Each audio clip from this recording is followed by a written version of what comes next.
Guys, আসসালামু আলাইকুম। আপনাদের সাথে শেয়ার করতে আসলাম। মাকবুস রান্না করছি। পোড়া মাংস দিয়ে মাকবুস রান্না করছি।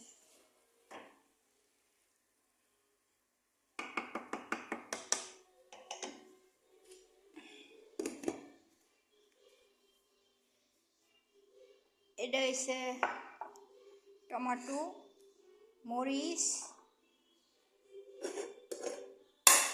সালাতা, আর এটা হচ্ছে রব আর বাতাত খেয়ার মানে শসা আর কি, শসা, সালাতা, হাদা হয়েছে গিরগির করো মানে এই গিরগির বলে, মানে গিরগির বলে। আর এটা হচ্ছে টমেটো, পেঁয়াজ সব কিছু মিলে আর কি একটা সস বানাইছি।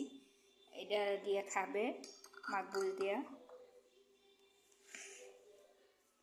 এটা দিয়ে আর কি মাকবুল দিয়া খাবে।